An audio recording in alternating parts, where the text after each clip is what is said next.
Good day, YouTubers. Thanks for joining me. This is video 21 in my series of videos on Ontario Northland models and HO.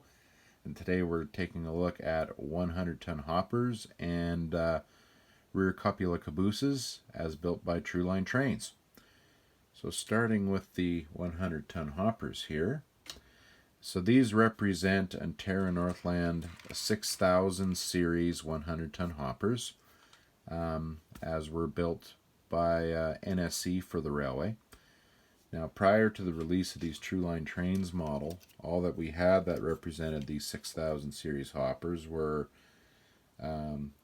these cars as released by Lifelike, which you can see in a previous video. And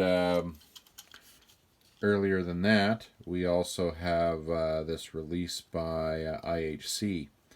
So these Truline Trains hopper cars were a huge step in the right direction. They're very nicely built, nicely detailed models, and the paint scheme is quite accurate.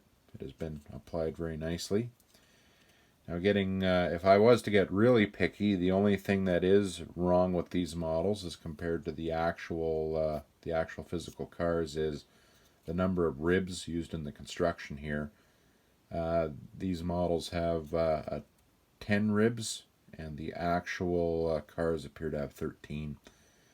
So you look at pictures of the actual cars, and the breakup of the lettering as compared to the rib locations is a little different. But that's being pretty picky. As I've said many times in these previous videos, beggars can't be choosers, and we're always happy to have something in Ontario Northland, even if it's a bit of a departure from the actual model. But really, aside from that, these are pretty bloody close. Now, the weight of these cars and such is not too bad, but it was much improved with the installation of the coal load. So you can see here the coal load has some counterweights secured to the bottom of it. And all these cars came with the coal load already installed. They produced 6 different road numbers. We're looking at car 6050 here. The only car that I don't have in my collection is 6049, so the earliest car in this running series. They produced 6058, 6066, 6071, and 6075.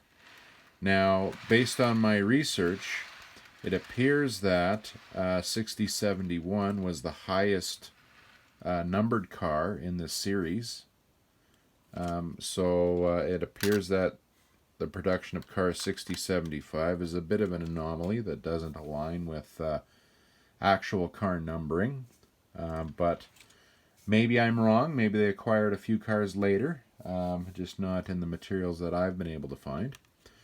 Now, Truline Trains also had these cars available in a modified paint scheme that reflects their sale to the Algoma Central Railway.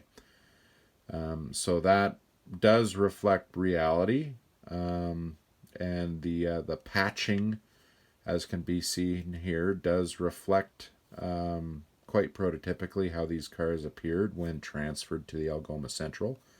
And they produced the same 6 road numbers, but yes, with that subsequent patching applied. The Truline Trains always did a really good job of all of their releases having different road numbers in the previous releases. I've wondered why the hoppers with the patching for Algoma Central had the same road numbers as the Ontario Northland series, but it likely reflected just being efficient with use of printing molds and such, so I won't fault that. It's just nice to have something that was very well done for the Ontario Northland.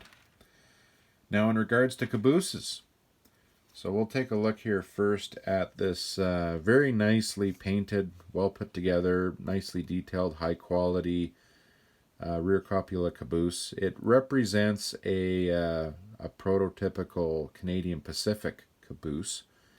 So Ontario Northland's actual cabooses typically had 3 side windows here, and full windows on the copula as opposed to the rear one being blanked over there. But other than that, you can't fault these cars. They're as good as it gets without scratch building something yourself. So car number 70 does represent a Caboose for Ontario Northland that would have been painted in this paint scheme. The attractive silver sides, red ends, and Ontario Development Road applied their black lettering with the background in yellow. So just to accommodate a closer look at that. It looks like True Line Trains first released these Cabooses back in around 2007 or so. And I'm not too sure when they did the Ontario Northland releases, but I'm assuming it was a couple years subsequent to that. There doesn't appear to be much out there in regards to marketing material around the release. Same car style again. They also did a release for the Temiskaming and Northern Ontario Railway, which of course was the name of the Ontario Northland prior to, I think it was renamed in the late 40s, early 50s. So again, the paint scheme here is somewhat prototypical, definitely a very bright orange.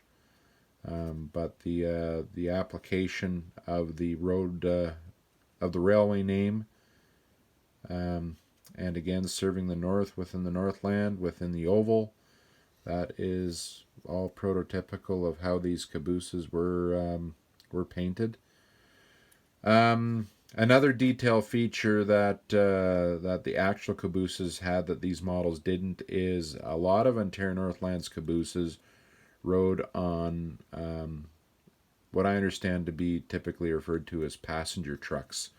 So they've got more of a square, blunted off style.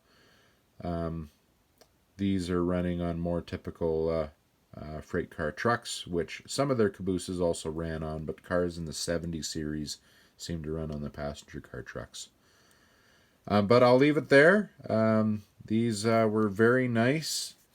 Very nicely produced Cabooses, good attention to detail, good build quality. And I appreciate you joining me for another video here. I'll work to have another one up very soon. Thank you.